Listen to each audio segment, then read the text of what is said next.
Hello, everyone. Welcome back to. Oh, you usually say your name Oh my gosh. first.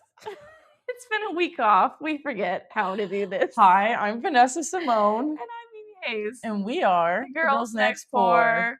Welcome back. That was Welcome. silly. Yeah. Um, yeah, what's going on? What are we about to chat about today? Today, we are talking about mental health roadblocks as an artist because we each have had some. Because we're experiencing them. Yeah. Yeah. hmm How do we want to go about this? I mean, I feel like I've always been pretty mentally ill, like my whole life. But part of me thinks that that's, like, part of being an artist. Mm, Like, obviously, you hear about, like, the severe cases, like, what's his face who chopped his ear off, like, Pop is it Pop not Picasso didn't chop his ear off, goddamn. You know who I'm talking I about? have The no famous idea who you're talking For about. real? Okay, there's a famous artist, like, it's not Monet, it's not Picasso, we can rule those 2 out, but it's a big one. Um, And he was so I wanna say, don't quote me on this. I wanna say he was so, like, distraught over, like, a breakup or something, he, like, chopped his ear off and, like, sent it to his ex-girlfriend. Okay, don't quote me on that, but it's true. wow. It's That true. is that is yeah, they Listen, didn't have therapy back they had then. no therapy, they had no SSRIs or Nothing to work Prozac. on that. They were just shooting in the dark, you know? So part of me thinks that, like, if I were to fully heal myself, that I wouldn't be, like, as funny or as, like, Mm, good, or I wouldn't have anything to talk about. Like, but obviously that can't be true, there's gotta be a way to be, like, healthy and happy and also be a creator, right? yeah, well, you bring up a good point because now that I'm thinking about a lot of the artists and creatives that I know, a lot of their art does stem from their traumatic past or their whatever things that they've been through because that's how a lot of art connects with people. But at the same time, you're right. How do we get into that healthy mode? And I think part of the reason why we wanted to go through this is because we've both been experiencing it lately. Um, I just started like my own little project. And immediately when I started the project, all of the fears, all of the I can't do this, you suck at life, everything creeped in that could possibly just turn my mental into that almost prevents me from actually doing it because I'm like, oh, well, somebody else is doing it already in the world. I don't need to do it. Or why do you need to do this? Why are you I'm basically scared to put myself out there, which sounds shocking because I am putting myself out there, but this is putting myself out there more vulnerable than I've ever been. Mm. Because I'm talking about like my a little bit more of my struggles with like what everything is going on, and I'm scared to share that I want to move to California, but like I haven't actually talked about that quite much on social media because I feel like here's a safe space. I'm like, no one's here. All 5 of All you. five of you. So you five, who are you And telling? whoever's in Japan, And hello. whoever's in Japan. Thanks for listening. Yeah, so thank you for listening because Listeners in but yeah, but for some reason I'm so scared to right, exactly. I'm so scared to share that outside of this. Like I haven't When it's a mentioned rando, you're like, "Fine." fine. But if Oh, it's great. someone that you know, you freak Knowing out. yeah, and knowing that people could know what I'm trying to do, so then I'm like, "Nope, don't talk about it. I'll just do it in silence. Nobody needs to know." Now, I can see that. I can definitely see how that would be your, like, mode of operation, right? But then Mhm. I would also ask you, like, what could you be missing out on Exactly. if you actually did tell the people? What if someone's like, "Oh my god, I know a So producer and friend so. I know. who needs your help. I know someone Mhm. who wants a new model to work with. I know a Mhm. brand you could work with." There could be things you're missing out in that way, Mhm. you know? I think for me, a lot of it is focus and, like, I have undiagnosed ADHD. Same. I think we talked about that last episode. We know this to be true. And for me, it's because of my brain injury. All my brain injury symptoms are the exact same as ADHD. And I do think because I have a brain injury and I have an active like thing in my head, I don't think I'm allowed to take medication for it. At least that was what Mm. was told to me was that I would not benefit from a stimulant or whatever it is that you take when you have ADHD, that I would not benefit from it. Damn. But I don't know if that's the full truth. I don't know if that was just one person's opinion. I'm already taking medication for other things that make me a sad girl soup, you know? Have you heard of my sad girl soup story? Not yet. Would you like to Oh, I tell would it? like to tell it. This was like an inside joke. I think it was when I moved to LA. Yes. Okay. I was really sad when I moved to LA. And it was because I thought I messed my life up and I was living in a warehouse with no sunlight. And that destroyed my mental health. And I was getting my car towed every day and I had no money and my work was like cutting me off from hours. So, anyway, I started, for some reason, I would get my phone up while I'm eating soup. Also, I wasn't feeding myself. I lost like 15 pounds because I was like actively couldn't eat. I Mm, just didn't feel hungry, so I lost all this weight. But when I was eating soup because it was just like easy to make and mhm. it was pre-made, you know. And I would turn on my phone to Instagram Live and I would start eating my soup and talking about Wait, now I do remember these. Okay. sad Mhm. girl soup. Mhm. And then it was like an SOS. It was like, someone send help. I'm not okay. And I would just be like, yeah, guys, another day, another dollar. Just kidding. I don't have any dollars. Like, I'm eating this soup. I don't know what to do. And my friend Joe would obviously like FaceTime me right after and be like, girl, what's going on? I'm like, sad girl soup. Like, it's going down. So now that's like my bat signal is like sad girl soup. Like, I'm eating soup on Instagram Live. Like, please That's how we come know. get your girl. That's how we know it's time to rescue Mimi. Mimi needs rescuing. But sometimes, like, I feel like I process my emotions outwardly in the public. I have the opposite thing where I think Mm. I'm too much, where I'm like, Mhm. I tell everybody everything that's on my mind and my heart. And then, I deal with the repercussions that, well, actually, I don't think I deal with that many repercussions of I was that. gonna say, I I feel think like that for the that's most part, healing, people right? go like, "Hey, I feel the same way," or like, "I'm sorry Mhm. you're going through that," or "How can I help you?" Like, I feel like it leads to more support. Mm, But mhm. obviously, like, my parents aren't a fan, and they're like, "Why are you always telling about your life online?" And I'm like, "I don't know, it's just what I do." Like, It is what it is. I just tell people it's tell me, everything. girl, I be telling people when I'm constipated, I be Okay. telling people when I can't shit. And I just ask the people, "What should I Mhm. do? I haven't shit in 7 days. Send help." And, like, people do. They're like, "Here's this special tea. Here's this special concoction." Mhm.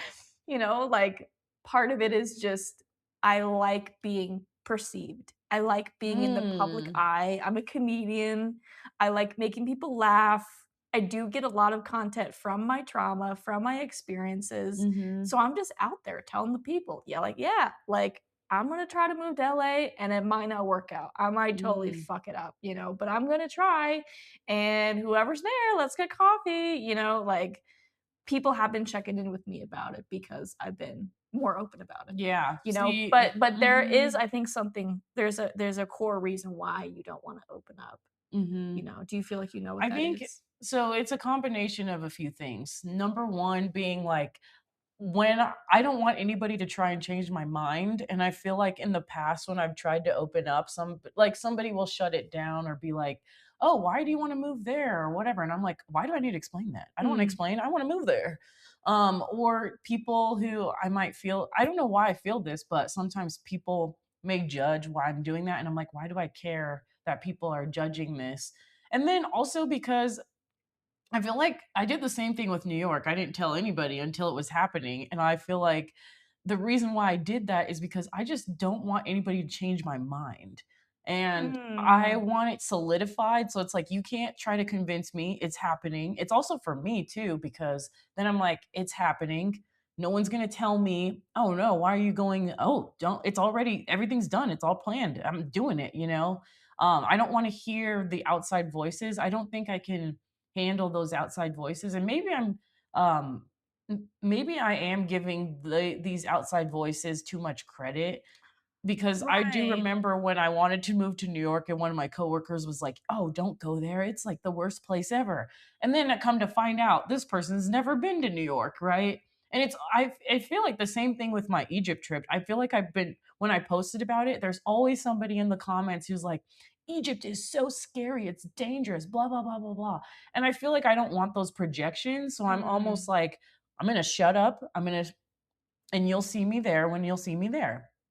And I feel right. like, but I do, you're right. I do miss out on a lot because then I go like if I'm people don't know that these are my goals or my dreams, and so then people who actually do want to help me, like they don't know that that's a goal, so then they don't help me get into Get the there. rooms or get those other Right. opportunities. So it's kind of a mix. And then also being like growing up, I actually was talking to my mentor about this because I am very much this year has been a lot of emotions for me, which is ridiculous. And honestly, it's has been healing, I'm not going to lie. But I'm also like typically I'm the type of person who's like I have it all together. I have it all together. And that's what I like to put out into the world is I don't like being perceived. Oh, we're so the opposite. Well, see, that's the thing. I'm like, "Please look at my I chaos." like being perceived through what I want you to perceive, but I don't like being perceived when I'm like truly going through the hard parts of it. And so Mm, that's been interesting for me because also what I was saying is growing up with parents who like are like didn't grow up here, we weren't really emotional in our family. Like I didn't even see my parents kiss really. I didn't see them emote. Anytime like we were crying or something, it was just like it's not that big of a deal. You suppress, suppress, suppress.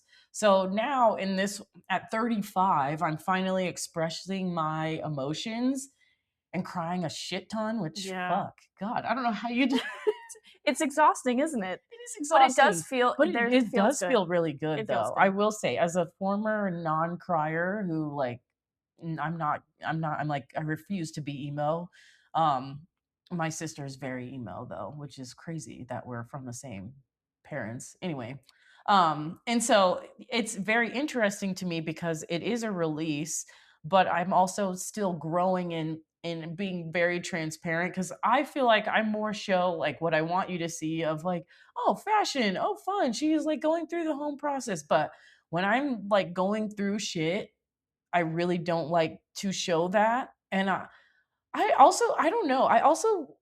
I think there's this mindset that I have too where like, I feel like it's so weird, but I feel like white people are allowed to have Mm, more freedom of transparency online, whereas I feel like when a black woman shows any type of emotion, yeah. it's almost like they over dramatize how the emotion has been perceived. So I feel like as black women we tend to be a lot more especially when you look at a lot of black creators, you'll see that there's not very many showing the mess, showing the difficult parts. A lot of their content is very polished, and that's partially because whenever we do show our true emotions, society almost takes that and makes this hyperbolic image that's over dramatized, that's Mm. negative to the stereotype. And so I feel like that's another reason why I haven't been as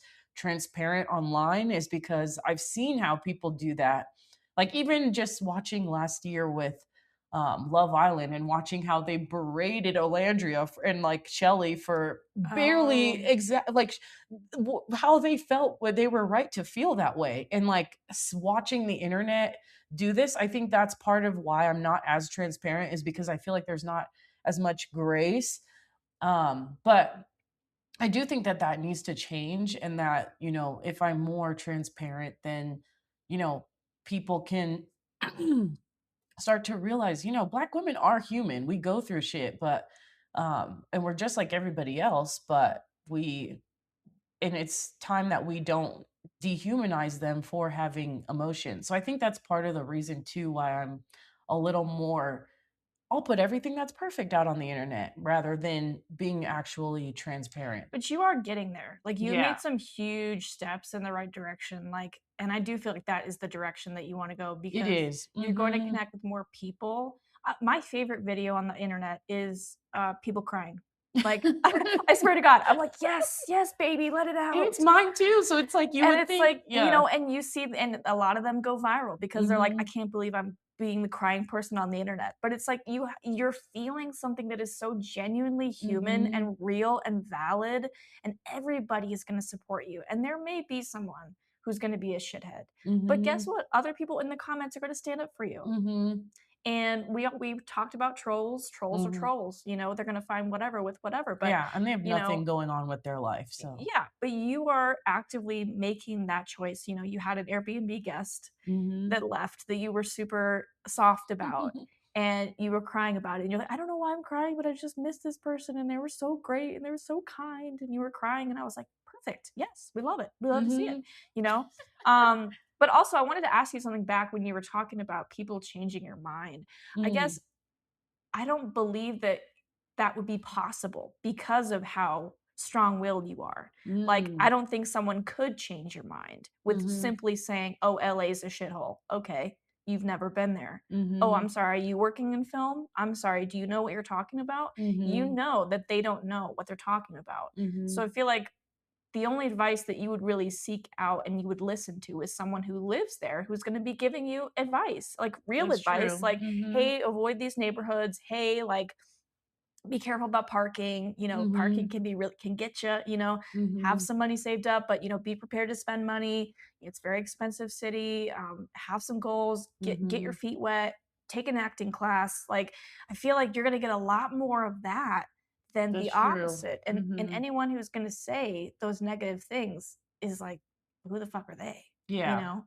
Yeah, I definitely am working through the scarcity mindset of that. Well, I don't know if I would call it the scarcity mindset, but like the negative mindset and realizing, okay, there are people who do want to help you go to LA. And it's so interesting because last year, one of my videos went viral of me talking about a place where I want to live in LA, which is Manhattan Beach area. There's a whole history behind that. Look up Bruce's Beach's history, and that's pretty much why I want to go there because there was a black family who owned like a massive portion of Manhattan Beach, and I was like, I freaking love this place, and I knew there was a reason why, but I couldn't pinpoint it till I read the history. And so the like, oh shit, I forgot where I was going with that. People convincing you yes or no.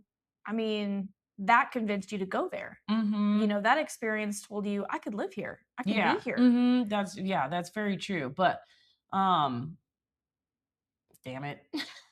I hate when that Damn it, happens. brain. We are But talking about brains. yeah, we are talking about brains, but, anyway, so I want to live there, and I want to be there, and, I think I need to just forget about the people who might have those negative things, like you said, and just go after the people literally only seeking advice and only allowing people who have actually done it to hear their advice, because a lot of people who haven't done the things you've done are projecting, and I think I just don't want that projection. So I'm like, I'll just block everybody out and I'll just Mm, grind on my own. Where it could have been maybe easier if I meet people because then they're like, oh, you want to live in it specifically that area? I know so and so because Manhattan Beach is freaking expensive. This is where celebrities live. Like this yeah. dream feels like a, it genuinely feels like it feels impossible too. And I think I don't want to hear the people who are like, "Oh, you can't live there because you're not rich enough." I don't want to hear it. And so I Yeah. feel like then I don't say what my dreams are. And so I think that's part of the reason why I don't say it outwardly either. I think that's valid. I mean, like, it hurts. I've been there where Yeah. I've told the wrong person, Yeah. and Told they're the like wrong person. "You're gonna last 6 months and you're gonna hate it." Right. And it's Yeah. like, "What the fuck do you know?" Yeah. And You then, know? yeah. Mm hmm. And they're not you, Mm and they're hmm. coming from their own fears. I would say they have a scarcity and a lack mindset. Right. Right. They have a fear-based mentality that what they see is impossible, but that doesn't mean it's impossible for you or I, Yeah. you know? Yeah. And it's so interesting too, because I guess a more recent example of this is, so I applied to be a Victoria's Secret angel. I was like, fucking cool. They're doing an open casting. Why not? I'll shoot my shot. One thing I will always do is shoot my shot. Hmm. And it's so interesting because I've seen all these women applying for the Victoria's Secret show. And then you see the haters come on who are like, oh, it's a scam. And I'm like, sure, or it's for marketing publicity, all these things. But I'm like, and I like just made a very brief post about it, whatever. Um, and it's so interesting because you see people who are like, I can't believe you guys all fell for this Victoria's Secret scam. You really think that you're going to get picked? You really think all these things? And I was like, this one thing I will never be is shit on somebody who like tries. Mm, Because there are so many women who now they can say they applied for the Victoria's Secret casting. A lot of these people aren't stupid. They know it's a 1 in a billion million chance. yeah. They're not dumb. But like the other thing is opportunity is there. You Like don't get what you don't ask you for. don't get what you don't ask for. And now, guess what? A lot of these models have actually been seen in front of Victoria's Secret. They might not be in the show for the Victoria's Secret fashion show, but they have now applied and auditioned in front of Victoria's Secret people. They were Yeah. also when they're sitting in line, they're meeting other models, other photographers, other people. And then one of my friends sent me a message showing one of the hate videos and she was like, LOL, I can't believe like people applied for this, not knowing like I have applied for Oh, this. that And so I feel like this sucks. is another reason why I just don't tell people shit because I'm like, and like me, and now it made me really reevaluate this person because I'm like, do I want somebody as a friend who's gonna shit on other people who are trying, you That was a know? blessing in disguise is what that was, Yeah, yeah. because we learned something from that interaction, and it's that Mhm. that person is maybe not in a circle Mhm. and that they can go float away. Yeah. And I think that's the best part of being so open is that Mm. you get to see how people react, and then you can Yeah. make decisions about whether or not they get to be a part of your life. Yeah. Like we both have a lot of followers. You have more than I do, but like, we have followers, people that Mhm. watch us, observe us every day. We have friends, and then we have people that like watch us every day and maybe think that they're our friends, or Mhm. that think that they can reach out to us and say stuff like that. Mhm. And so like you're honest about something and then someone says something and you go, "Okay, great. Now you told me who you are." Yeah. So that's what I would take away from it is you get the opportunity to be selective about your friends. And now you know that about that person. And it could actually open up a good conversation, a hard conversation, but a good Mhm. conversation with that person. You could say, That's hey, true. listen, I did apply and that does hurt my feelings. And, you can think what you want, but I'm never going to shit on someone who tries. Yeah. And I tried and And I I put myself out try. there and And you should be mhm. rooting for me. Exactly. And it's so interesting because it brings me back to Brene Brown. Oh, we She has love a Renee. quote, I freaking love her. She has a quote, something along the lines of, I don't take opinions from people who aren't in the ringer trying or something like that, who aren't in the arena going after what it is that they want out of life. And so that really has been opening my eyes too. So I think I need to be better at being transparent, but then also sifting through whose opinion matters and whose opinions don't matter and whose advice matters and whose advice doesn't matter. I think it's also very hard too coming from a like Caribbean household because creativity is not really it's the back burner. It's always looked at as a hobby and I'm over here like I want to make this my life. And so it's hard because I do love my parents and I do want to go to them for a lot of advice, but it's hard when I've learned like I can't go to them for all types of advice, and in this case, this might not be one of them, because they're I'm like I want to be in California, okay? I just want to be there, okay? Hmm. They don't really get it, and I'm like, you won't understand. And And that would so be a waste of your time to try to right, explain it to them because mm-hmm, they have their own, lens that they see the world. And mm-hmm, so it's just not going to be compatible because exactly, they're not you, yeah, like that's what's so crazy is you can be so different than your family. yeah, it's so crazy. I feel like I'm the I black sheep. I also feel that way. I am the only one in my family up until very recently. My brother's going to Japan in the next week, which is awesome. Yay! But up until that point, I was the only one who had a passport. I was the only one in my family who traveled. Oh And my so every time I gosh. left the country, it was like a big to do and a big, like, you're going to get stabbed. I'll never forget this story.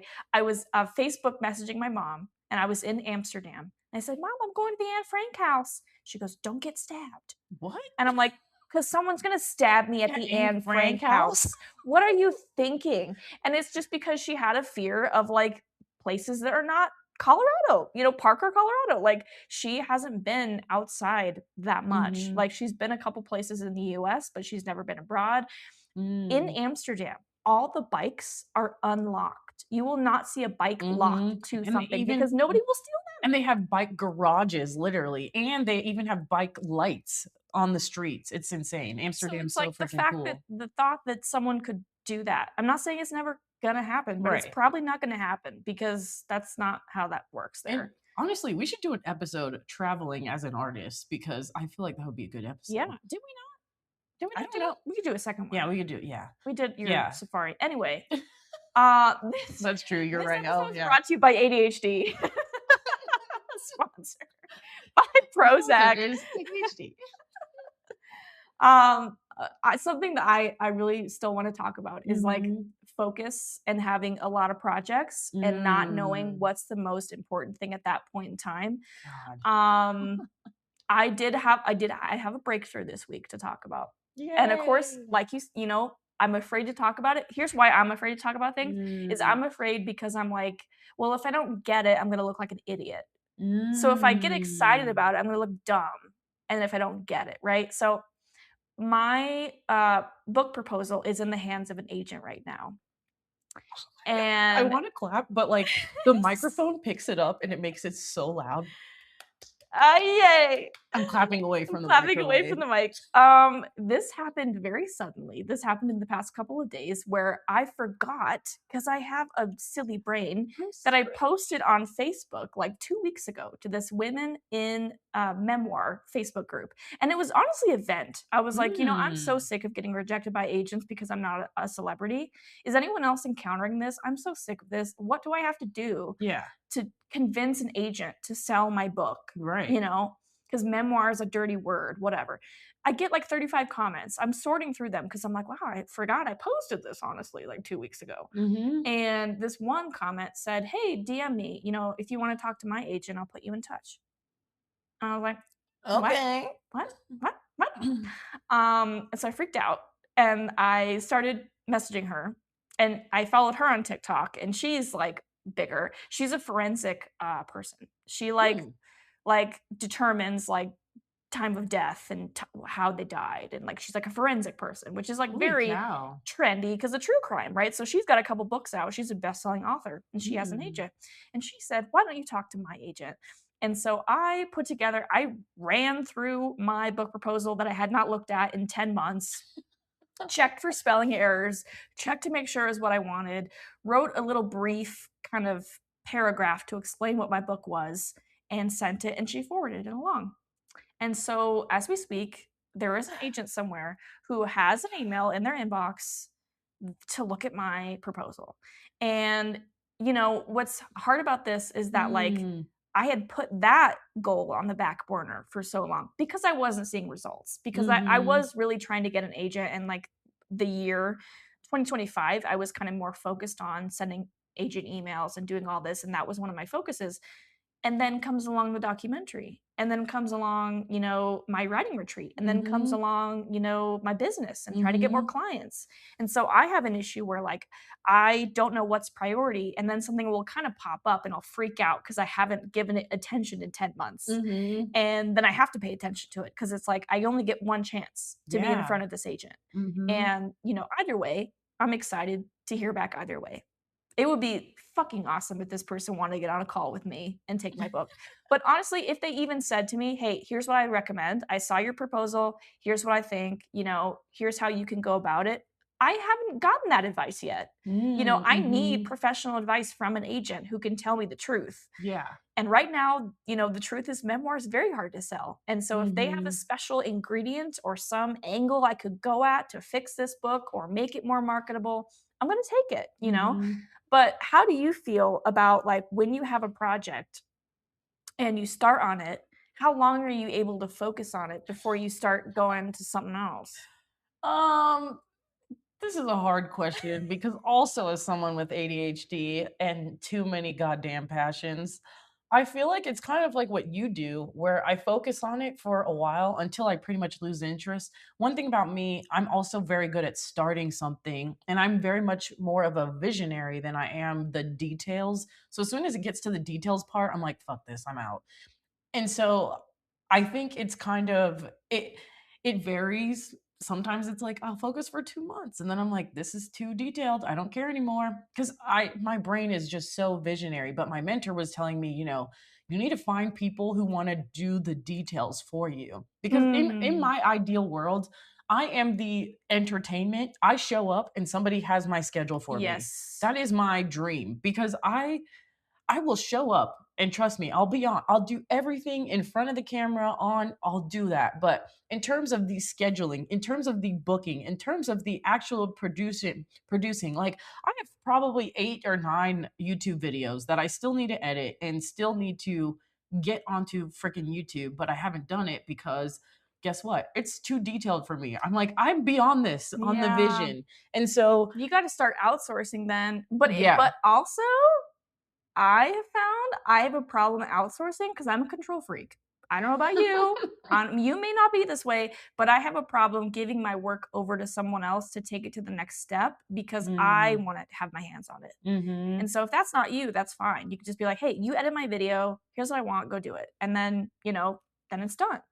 So Yeah. I would say either one or two things. Either you have to outsource this stuff or Mhm. you have to get better at doing it yourself and more comfortable doing it or make it more exciting for you. Here's an Yeah. ADHD hack. Make it a game. Yeah, see, I Make it have a to do game. it yeah, so another thing that I have to do is, like, when my friends call me, that's when I'm productive. So we have to be on the phone, and whether I'm talking, then I'm finishing laundry, I'm finishing this, I'm finishing that, or when I have friends here and we're both working on our computers together, very productive. Yeah. If I am, alone, leave it to my thoughts and I will do nothing. Yeah. Yeah. So I think it's also just learning how and what best way you work, but also not I don't beat my I'm learning not to beat myself up for it because my mentor, she's very similar to me. She's like 5 years ahead of me in terms of like what I want to be because she's literally living her best life. She's in Italy right now and doing all the things, but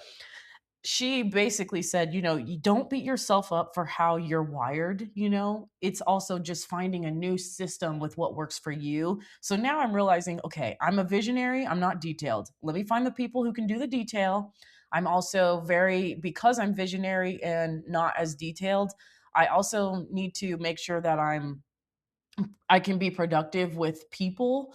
So she had a piece of advice where she knows that if she doesn't get it done, like she'll get something right and she doesn't get it done. So her team knows call if they need her, call her and they do it right then and there together to get it done. Mm. And I'm like, that is so me. I need someone to I can do it. I know I can do it. I just need you to be there with me. And she said, it's okay to have a team and that's very different from like what I've expected because growing up, I've seen my mom do everything on Yeah. her own, even like doing the business, doing all of these things on her own. And I'm just like, how the heck does she do it?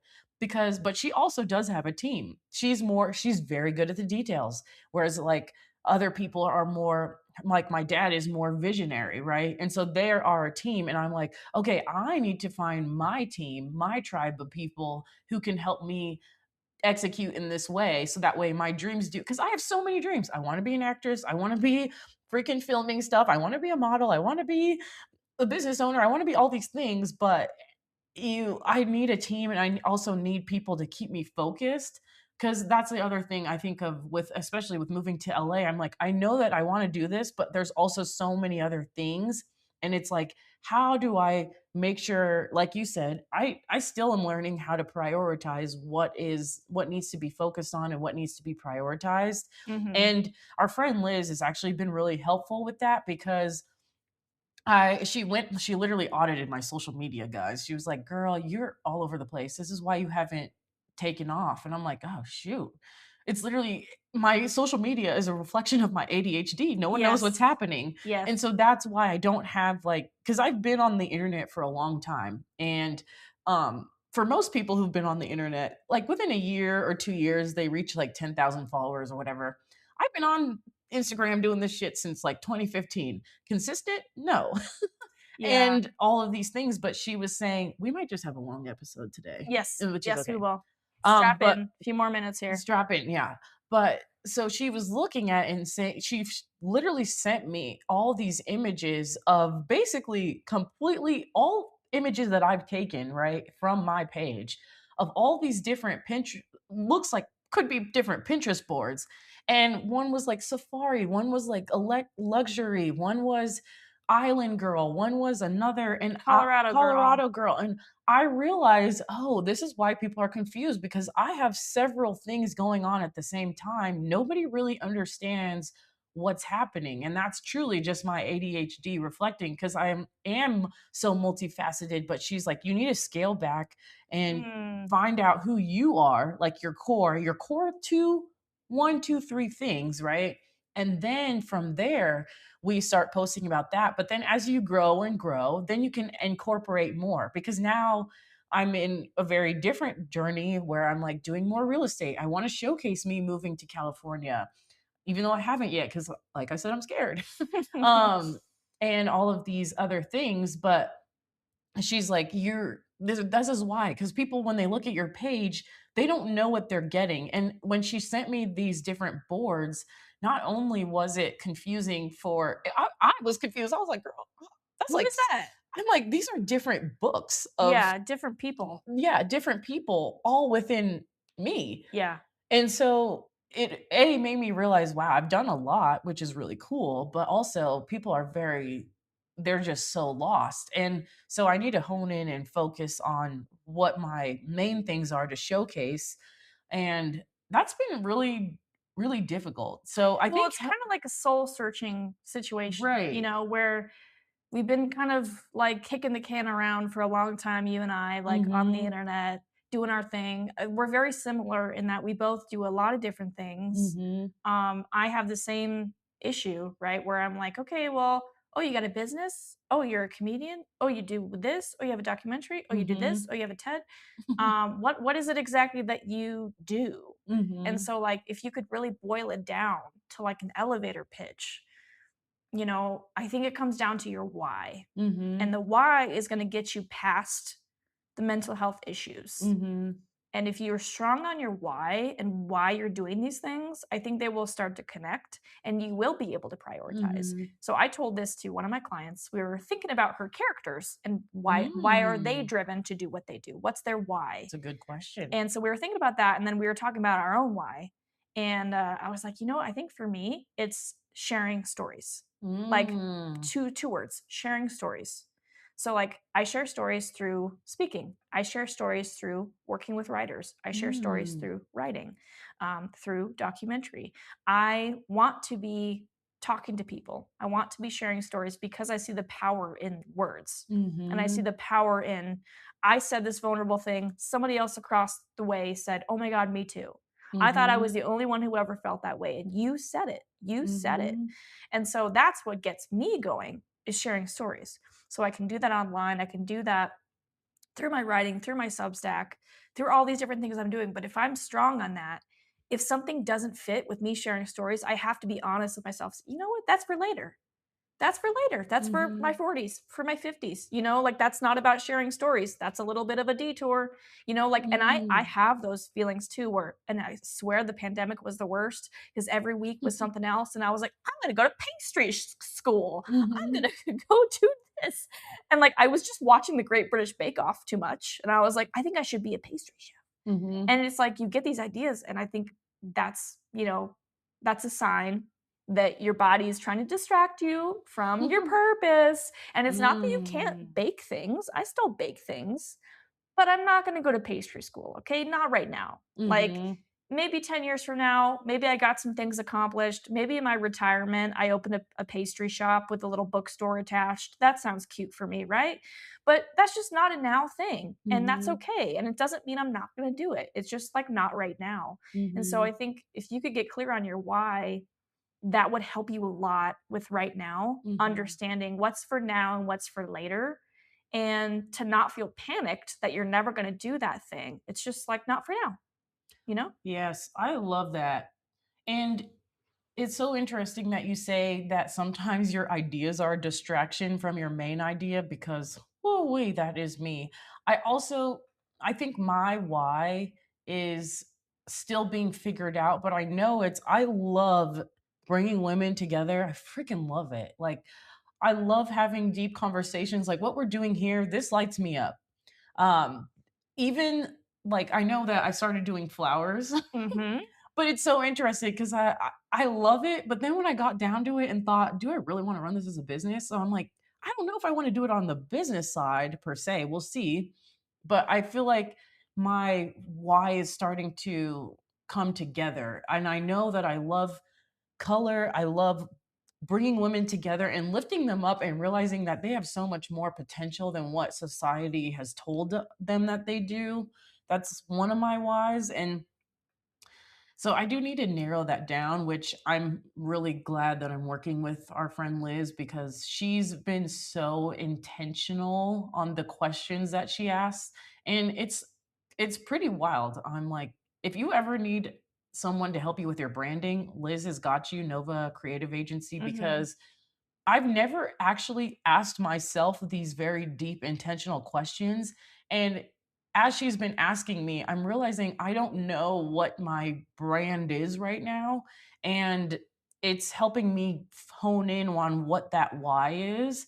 Because I've always heard, what's your why? What's your why? But she's been asking me, what's your why with every little thing, all the details that I choose to ignore. I see the vision, but she knows how to Well, those get the there. details. Mhm. Yeah, and I would say, yeah, I would start coaching yourself to I think you do like details. I think you like details with the things you care about. So Yep. it's like, if you were to Mhm. make a TV series tomorrow, you'd be all up in that shit. Mhm. You would eat, breathe, sleep, TV show. Yeah. You'd be up writing scripts, you'd be calling people, you'd be booking a location. I really do feel like you would be doing that. Mhm. If someone gave you that opportunity, you'd jump all over that shit. You wouldn't be like, Yeah. I don't know, the details are a lot. Like, I Yeah, feel yeah, like you're you would right, you're really, right, you're right. I think Mhm. you would step up to the occasion. So I think the reason Yeah. why you haven't stepped up is because it hasn't been the right thing yet. And I think Mhm. once you find that thing, and I do think you're onto something with community and women. Mhm. I think I also enjoy that, right? Like, I think anytime I've seen you the happiest that I've seen you is with a group of women, Mm. you know, I love and with women. flowers. So, And with like, let's just put flowers. flowers in the room With with a lot of women. women, and we got it. That's our Yay. thing. So, I really think you're onto something, and I can Mhm. resonate with the fact that it's hard when you have these roadblocks and these mental health things, and the world's on fire, and all these different things are trying to keep us from our real calling. But I think you're on the road, and I think you're farther along than you think you are. I sure hope so. I think you are too. I think and it's so funny because other people look on the outside in and they're saying the same thing. Like, "You're further along," and we're the ones to be like, "No, we're not. I'm just getting started." I'm like, Yeah. um, but yeah, I do think that we all need to be really intentional on asking our question of what is our why and getting to the very nitty-gritty of that. And also realizing that um did we even answer the question? Mental health roadblocks? I think we We kinda talked did. about ADHD, we talked about, focus, we talked about Okay. avoidance. I would say Mhm. we talked a lot about avoidance. Um, that would be something that could hold you back, Mhm. right? Fear and avoidance tied to, some things in your past that have made you that way, right? Like, there's a Mhm. reason why you act the way you do. Right. There's a reason Mhm. why you struggle with XYZ, Mhm. and so, like, there's a story there. Mhm. And so we talked about some of those stories, and you know, for me, I think the biggest hurdle I'm having right now is my confidence and my body image. And we talked about this a little bit on the past podcasts, Mhm. where I just like see this version of myself that I'm supposed to be, and she's like 15 pounds lighter and like fit and a rock star, and she can like lift a car over her head. And so I see that. I can literally see her. And then when I look in the mirror and I see myself, I'm like, I don't, who is that? Like, Mm. and I grew up with a lot of negativity a lot of body shaming, a lot Mhm. of, we talked about Tyra Banks calling normal Mhm. size women obese, you Dear know? God, yeah. Um, and so, yeah, I struggle with that. I'm doing a photo shoot today and next week. And I'm kind of like, oh, am I going to like the photos? Am I going to because I see photos of myself and I'm like, I look bloated. I look, ugh. And these are the things I say to myself that no one else is Mm. saying about me. Mhm. And so I got to work on that because it Mhm. will hold me back, especially if I plan on being on camera a lot. Right. Yeah. Like you gotta you gotta focus on that. You gotta deal with that. And I am working through that. But it's not easy, you No, know? it's not. And even with all of these body images, it's so interesting because we were just talking before this how different cultures have very different beauty standards. And I'm realizing because even though I grew up in a predominantly white area, being black, our beauty standards are completely different from like white women beauty standards. And so like hearing Mimi like think that say these things, I'm like, what the hell? I just like told her, I was like, oh my God, when we were growing up, it was you wanted to be thick. You wanted to have the curves and everything. And like I'm still considered way too skinny, even though I'm just this is my size, you know? And so it's so interesting the differences that like different cultures have and what it plays on our body image and how then being an artist how our the way we see ourselves and perceive ourselves is so interesting because it's interesting because like you're like I don't want to be perceived in that way but you're able to talk about all of the shit happening in your life whereas I'm like I'll show my body you know but like I will not. Oh, Oh. you're going to voicemail. That was my attorney. Everything's fine. Okay, I was like girl. Girl, call mute.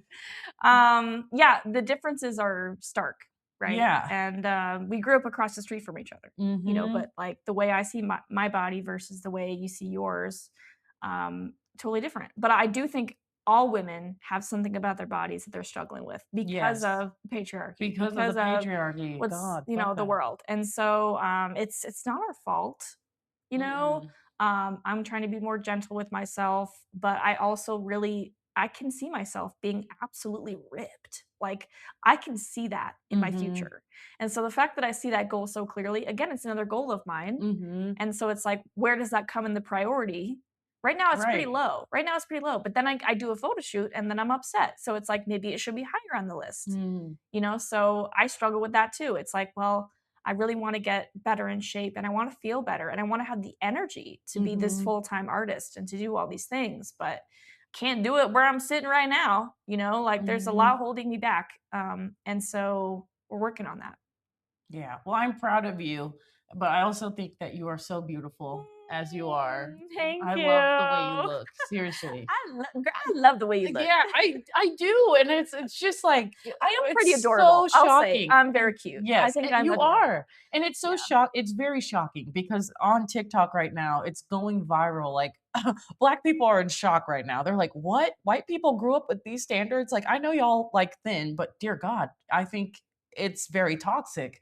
And so it's very interesting to see, but I am very proud of you for doing it. I want you to know that I think you are beautiful. Mm, I hope that you feel beautiful in your shoot. yeah. And I'm like, I just, we always see the better of our friends and other people versus ourselves. It's Yeah. insane. So, Yeah. We got to work but on I that. hope you one day will see me with the eyes that I see you Yeah. with. So, Yeah. It's a process. yeah, it's very Yeah. much a process. Well, we don't wanna hit a full hour, I feel. That I would be know, a right? lot. We could talk a lot But, today. let's cap it here, and, who are we, Vanessa? We are the The girls girls next next door. door. See you later.